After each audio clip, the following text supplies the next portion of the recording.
Chelsea.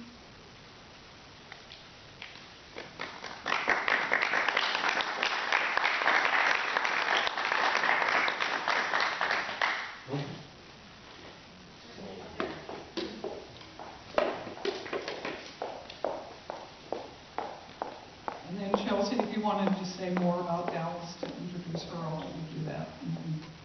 Yeah.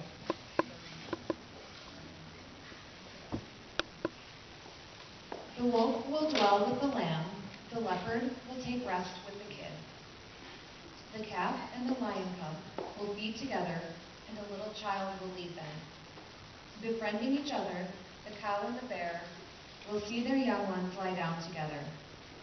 Like cattle, the lion will eat hay. By the cobra's den, the infant will play.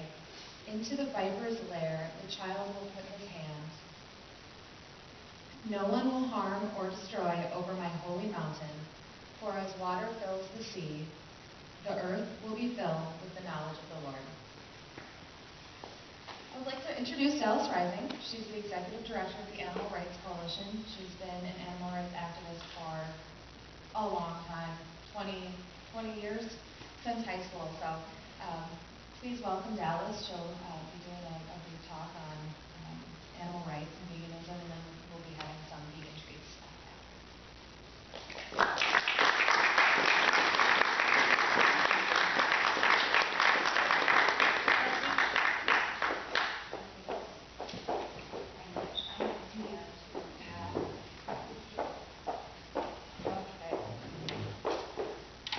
Great. Hi, guys. Hi.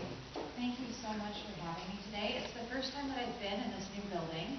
It's beautiful, light, spacious, gorgeous.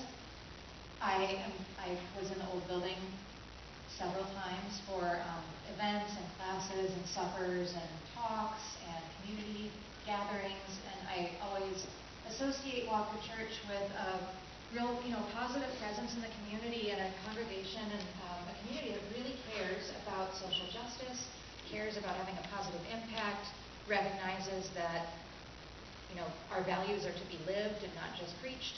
And so I just wanted to say I'm very excited to be able to be here today, and I thank you for having me. So I'm here basically to share with you a message that is very dear to my heart and to my life.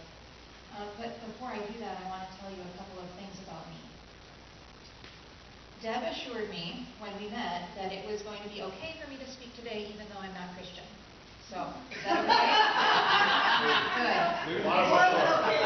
Okay, good. Great. Just want, making sure. So I didn't go to any place of worship as a child.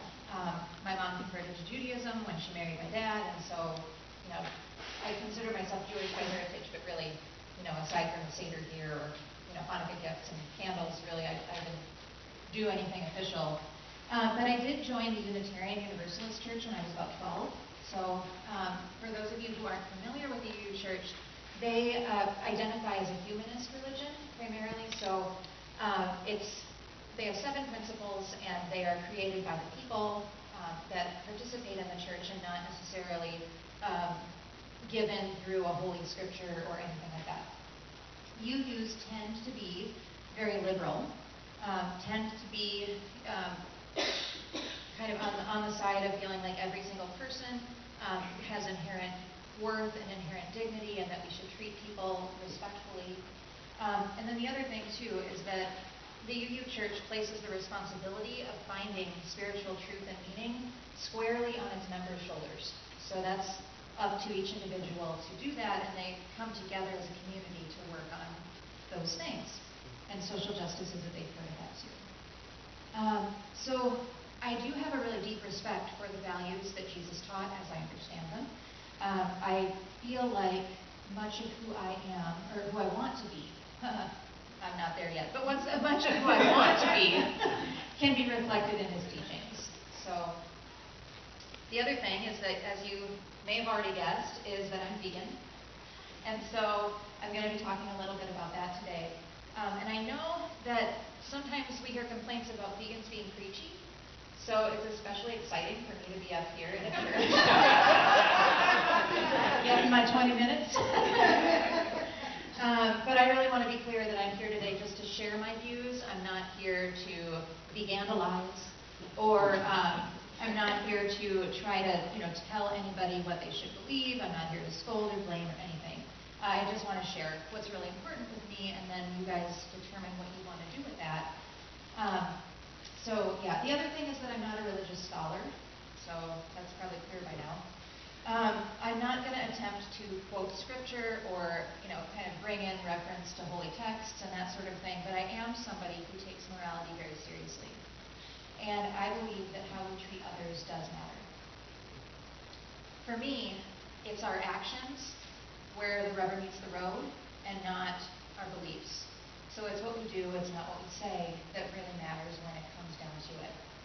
And the challenge that I see is to align those two things, our actions and our beliefs, and what we do and what we say, and that's a lifelong challenge. And to me, the essence of religious practice points to a basic obligation of kindness to others. Basic. And as such, certain personal limitations are imposed on our conduct, on our personal conduct.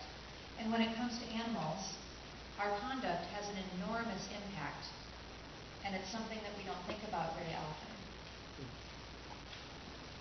So today I invite you to consider how your personal choices, how your personal actions and behaviors have an impact on other animals with whom we share this world. And if you're the type who goes for extra credit, then you could also reflect on how your actions regarding animals impacts your own spiritual life too. Okay, so I'm going to start with a story. My earliest memory is of being in a plastic wading pool. I think it was blue. It was in our yard when I was very small. I don't know how old I was, but I do remember that I saw a bug who was in the pool with me, and he or she had wings, and their wings were stuck to the surface of the water. They had little legs, and they were kicking, trying to find anything to grasp and hold on to try to, ground themselves, and they were failing. And even at such a young age, I didn't have the language to articulate this, but what I saw was desperation, essentially. And I didn't have the language to articulate this either, but what I felt was compassion. And I knew that this was a very important moment for that small being. And I realized that as small as I was much bigger, and I had more power, and that I had the potential to help. I don't remember if I succeeded or not, but I do know that I tried. Most young children have an innate sense of wonder about animals. This is encouraged by adults in their lives. In all of our lives, when we're very little, we're given stuffed animals. They're characters in our storybooks.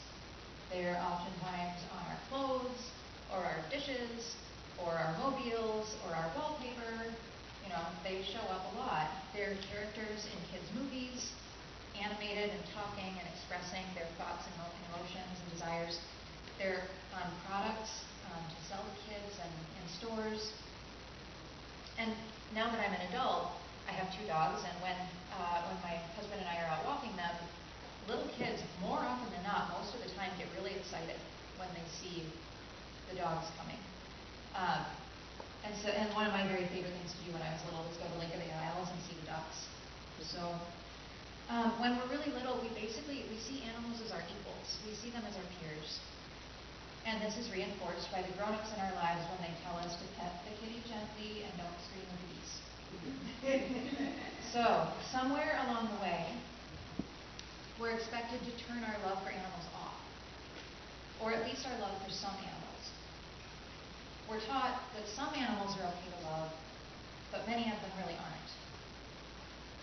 I feel especially sorry for the young people in 4-H, for example, who spend a year raising a goat or a sheep or a cow or a hog, and then after the fair, they are forced to say a goodbye before their companion is sent off to slaughter. Many of us don't have as acute an experience as that, but we're given a clear message that it's no longer okay for us to see animals as our peers. Humans are unique. No other species can raise others in captivity. No other species has manufactured machines to hold others captive, mutilate their bodies, or kill them in massive numbers. Other animals are limited in the scope of damage and pain that they can inflict. We are not. It would seem that our appetite for animal flesh, skins, furs, products of their bodies, and control of them is infinite. And our means to kill and control them appear to be unlimited as well. We have cages, fences, trucks, traps, guns, grenade-tipped harpoons, industrial machines and buildings the size of 2 city blocks, giant trawlers in the ocean, poisons, restraints, lures, and an ever-growing array of gadgets and technology designed to search and destroy. Our animal brothers and sisters have no defense against this arsenal. They're utterly helpless. Our power as humans is unique. We're indisputably the species that has the biggest impact on the planet. And it follows then that our ethical obligations are unique as well. So it's my belief that animals are the most vulnerable members of our society. And just as we feel a special moral obligation not to harm children, or the developmentally disabled, or the extremely elderly, or anyone who's impaired by a physical or cognitive disability, I feel that we also have a moral obligation not to harm animals. And when we think of acts of kindness and mercy in general, and as far as I understand it, those laid out in the Bible, they're simple, tangible things. Feeding the hungry, quenching thirst, visiting the imprisoned, showing hospitality and welcome to strangers, clothing the naked. And all of these, with the exception of the last, are conditions that animals suffer too. Hunger, thirst, captivity, loneliness. So the golden rule is to do unto others as you would have them do unto you. Is you remember that one? Or some variation of there. So the golden rule is easily extended to include those who may not look like us, or speak like us, or live like us. But as long as they have the capacity to care about their lives and what happens to them, they deserve to live free of gratuitous violence from us. So one thing that they did teach us in UU Sunday school is that the majority of the world's religions do share some version of the golden rule that shows up, and it's expressed in various ways. But basically, there's a directive to treat others with kindness, to be merciful and generous and gentle. And the vast, vast, vast majority of pain that animals experience at the hands of humans are for completely unnecessary reasons. So when I really got that, when I really understood it, I knew that veganism was completely aligned with my already deeply held belief that it is good to be kind. But veganism isn't really even about being kind. It's not even really about being proactively kind. It's about choosing not to participate in anything that is unkind. So it's kind of like how most people choose not to kill other people, but they may not go to medical school and devote their entire lives to saving other people and healing them. So the other thing, there's also a common misconception that veganism is a diet. And while food is a really big component of it, veganism isn't about food. It's not a diet. Veganism is just a commitment to making choices in life that do not contribute to any unnecessary violence against animals. And to me, that's basically just living the golden rule.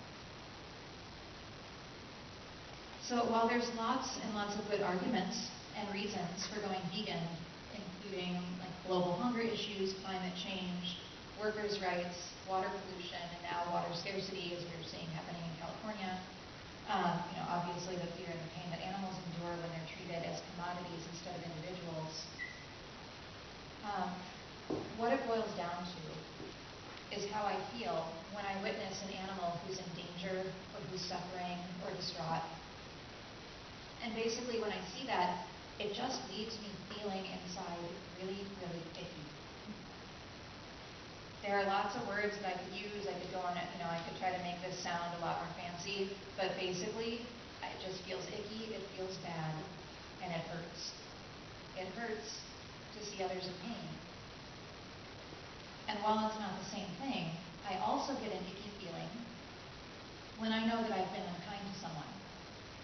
I feel guilty when I do something that I know to be selfish, and I feel badly when I take the easy way instead of the right way. And I don't like the way I feel when I break a promise, or when I'm jealous of a friend for their success. And these are all variations on things that might be considered sins. And in contrast, like most other people, I tend to feel good when I've done a kindness for someone else. I have less stress when I'm thinking about others as opposed to myself. I enjoy life when I share what I have. And I always feel relieved when I take the right way instead of the easy way. So one thing that I've heard repeated time and again over the past near 20 years that I've been doing vegan advocacy work is when new vegans come to me. When I say new vegan, I mean like those who've been vegan for maybe a year or less and they're still in the honeymoon phase. They come and they talk about how much better they feel in their hearts since they made the switch. And they open up and they talk about their relief at not feeling these pangs of guilt that they used to feel when they would be present with the reality of the experience that the animal that they may have been eating or wearing or otherwise engaging with after the fact, what they had experienced. And these people are people who generally felt worried about, scared about feeling deprived when they thought about giving things up in their life that they enjoyed, like down pillows or Ugg boots or whatever it is, cheesecake. Although you have amazing vegan cheesecake, I can't tell you, you just have to try it for yourself. But what they realize is that they actually no longer want these things because these things don't align with their values. They're not compatible with what they feel is right. And that just became clear after the fact that they'd given it up, that there was nothing to worry about. And I kind of see that as like that most of us don't feel deprived that we don't have child brides. Like, no thanks. That's not something that we envy or that we want because we see that it doesn't line up with who we are. So I'm agnostic, no surprise. And I haven't gotten all this totally worked out. But I do believe in the presence of good and evil. And there have been moments when, I'm in nature, maybe with trees or by the ocean or something, and I'm struck with this sense of wonder and calm and awe at the beauty in the world. And there are people who showed up in my life, and they make me better for it. There are people who come and they teach me, and they make me feel safe, or they help me grow in some way, and I feel like they're a blessing that they've shown up. There are also times when I've been somewhere and I felt very uneasy or unsafe, or that I've had a sense inside that this is not a good place to be, that this is not where I should be. And I've had interactions with people that left me feeling small and badly about myself. And I think this may even be a reason why people seek out spiritual congregations and church communities, because they want to find, they want to feel a connectedness to goodness and positivity and supportive people around them who will try to bring out the best in them and see the best in them. And I know that when I'm battling my own inner demons, I take comfort in the love of my dogs, whose boundless love and devotion could be said to mirror God's. And who knows? Who's to say that God isn't showing up every time my dog Max comes to lay with me when I'm sad? Could be. Okay, so and where I'm going with this is Many people who have been interviewed, who were workers in slaughterhouses or currently are workers in slaughterhouses, have reported feelings of torment at the work that they have to do. Killing is not a pleasant task for most people, thank goodness.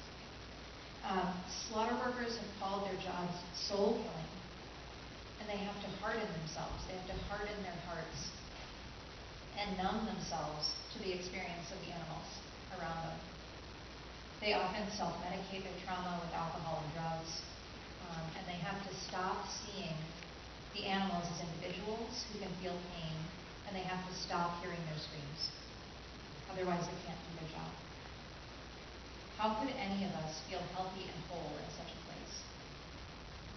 How can we see the beauty in life and honor the magic and wonder of the universe in a cold room with gushing streams of warm blood pouring out of bodies restrained, struggling, while their killers are indifferent to their pain?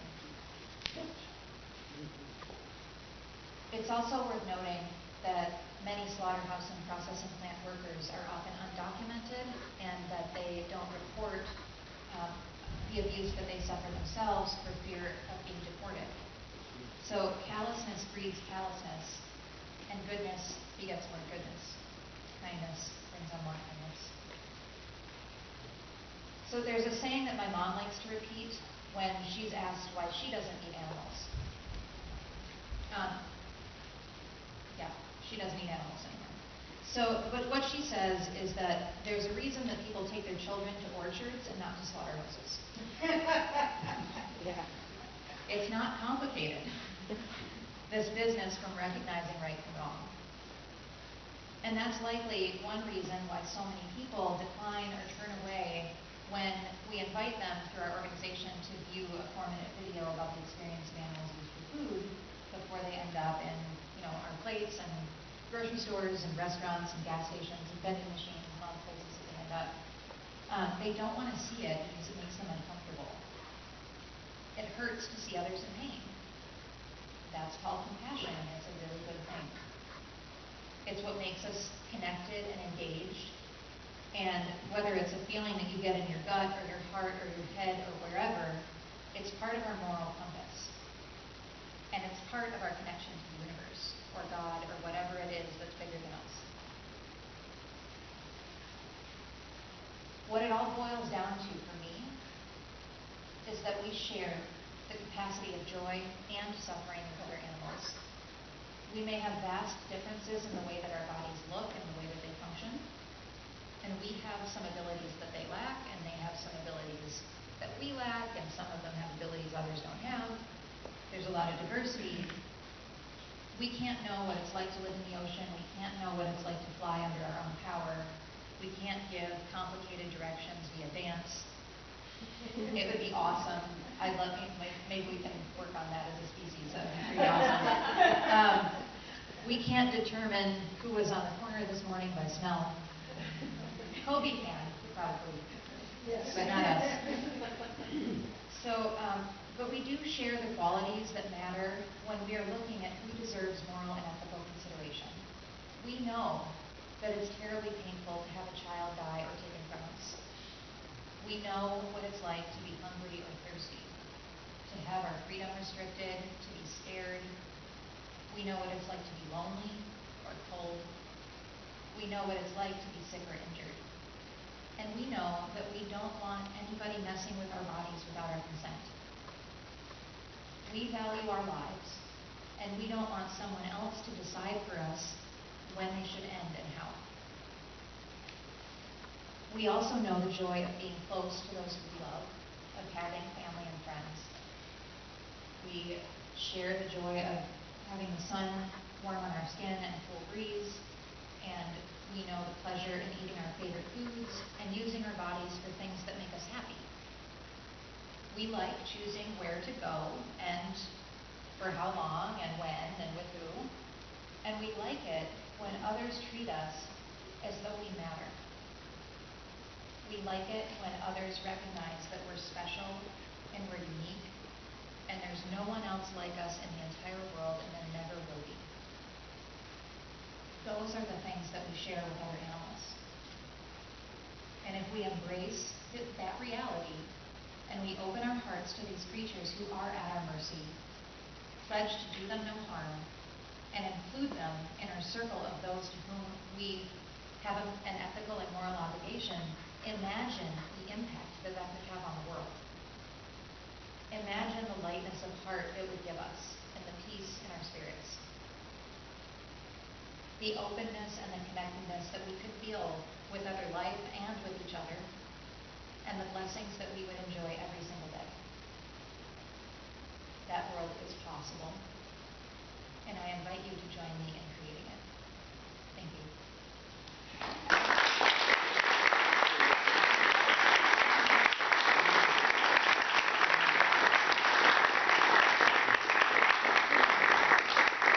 I'm sorry, I was going to ask for feedback. Is that now? Yeah. Okay, great. So I heard that you do a thing called feedback. That's exciting. So do I give the microphone? Yeah. Great. There was a mini drama played out around here recently apropos of this discussion. There was a viral video of a bunch of a mother duck and some ducklings crossing the freeway. and the driver is all swerving wildly to avoid hitting them, and I think that shows people's instincts for kindness. But on the other hand, the Department of Transportation says they don't recommend that because it could lead to human mayhem, and on the theory that the human life is worth more than that of an animal. Your comment? Yeah, this one's on, right? It is on. I think that's the gut versus the brain thing. Like whatever it is in our gut that we first feel, and we feel it strongly, that's what I tend to think has more to do with morality and what's right. And once we get to thinking about it, we can come up with justifications and reasons and excuses as to why we shouldn't listen to that. And I think that oftentimes, as human beings, we can be pretty lazy about not pushing ourselves to come up with a better solution that takes into account everybody. So, yeah, I can understand why the Department of Transportation would say that. I don't think that's going to stop people from swerving. I really don't. I think that if you're a person who would swerve, you're going to swerve. And that's something that they just need to deal with. There was something else I was going to say about this, but I don't remember. So, thank you.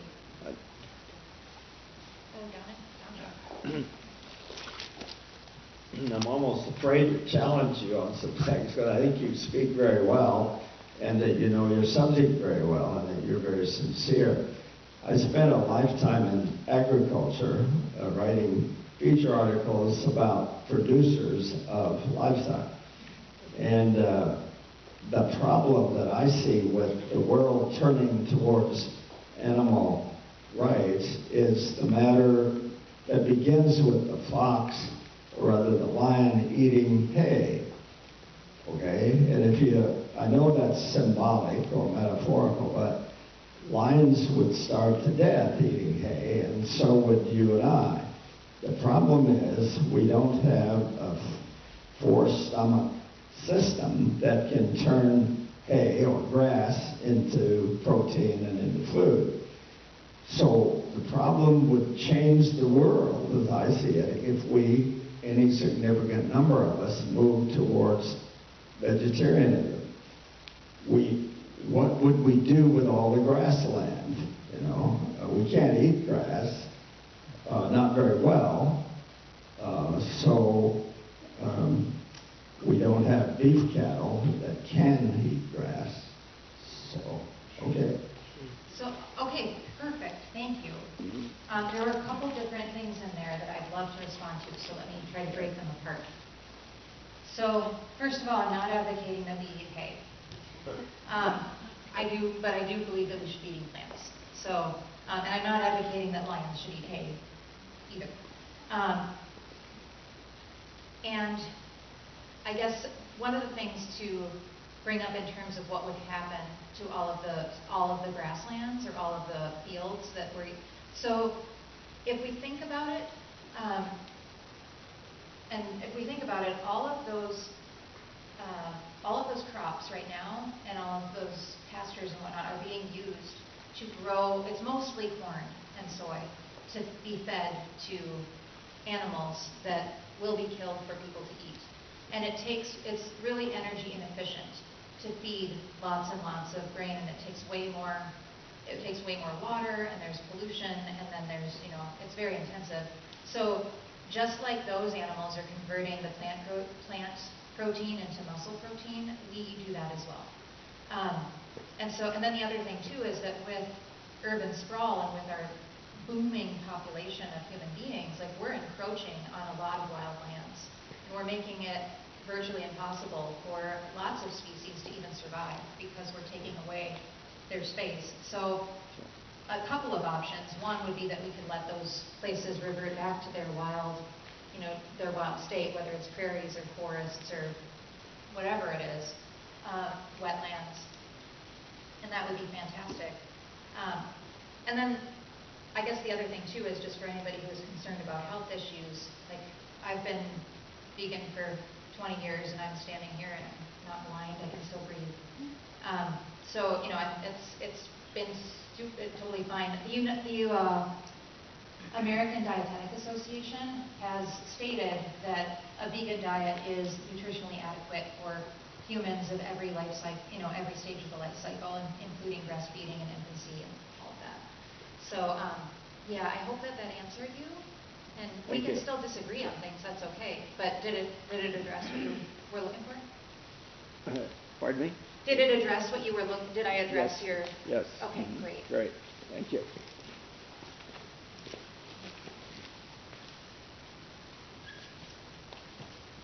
There's some studies done that indicate that plants have consciousness, where there's an interchange of energy between people and plants that's beneficial for both. And frankly, in the pagan community, we honor all of the life, whether it be animal, the red bloods or the green bloods, and the seen and the unseen. So something has to sacrifice that we may live. So I think it really comes down, for me, it comes down to being respectful and giving honor to those things that have died that I might live, whether they be plants or animals. So, yes, absolutely. I had a man approach me saying that he doesn't eat root vegetables because he doesn't want to eat anything that's still alive. And people have varying beliefs about life, absolutely. And I know that there are studies about water and water changing its molecular structure based on its surroundings and whatnot. So there are many, many mysteries of the universe, and I totally believe that. What I would say is that it's very, I don't know. I guess what I would say is that it goes back to this idea of how much are we consuming? Because if we are growing all of these plants, and I don't know what their experience might be, growing in a monofield or having pesticides or being taken down by giant machines or anything like that. It's an imperfect system for sure. We do not live in a perfect world by any means. But I do believe that we create much less damage, and we are lighter on the earth, and we can live in such a way where we're not taking so much. So if all of those plants and all that water is being used to feed these animals before we eat them, then if we just eat the plants directly, we're cutting out all of that killing and all of that suffering beforehand. And so essentially it's not, yeah, you're right, like there has to be death in order for there to be life, absolutely. But my personal take on that is that I feel differently eating like fresh produce that has come from a place that feels healthy and and good. It just, again, it comes down to that gut thing for me. There was a woman over here, and I can, if you still want to. This is just kind of a funny story because last night I heard this buzzing and bumping noise. It was really loud, and I woke to see a big June bug bouncing around, and they scare me. But I pretended I was very brave, and I was able to catch it and take it outside where it needed to be. So I think that it starts from the small creatures to the large, but I also think that we as humans do more killing of humans that with such callousness that it doesn't surprise me that animals are treated badly. I have a dog, and I had a home invasion, and my dog doesn't have a bad bone in her body, and the poor thing just, was worthless, but that's the way I like her. Very, very sweet. And she is a pit bull, but she looks as scared as I did, or I was. So it's just... Yeah, I love that you said you pretended to be brave. Yeah, I think that what is defining about that is that you saw that June bug as an individual, and you could relate as an individual, and that was happening right in front of you. And so you feel, like, for me anyway, I feel a certain level of responsibility for somebody who's right in front of me. Like, I can be aware that there are lots of homeless people in Minneapolis, but I feel personally responsible when I drive and there's somebody signing on the side of the freeway. Then it makes it personal. And it's hard for us as human beings to remember that there are others suffering outside of our purview, like right outside of our sight. And I can understand that, but I think it's important to listen to what happens to us and to pay attention to how we feel when we do have those interactions with individuals. And I see that Deb is coming up, but we wrap it up. Yes, okay. So I saw you. If you want to come and talk to me, I'm hanging out. So thank you guys again so much. Thank you.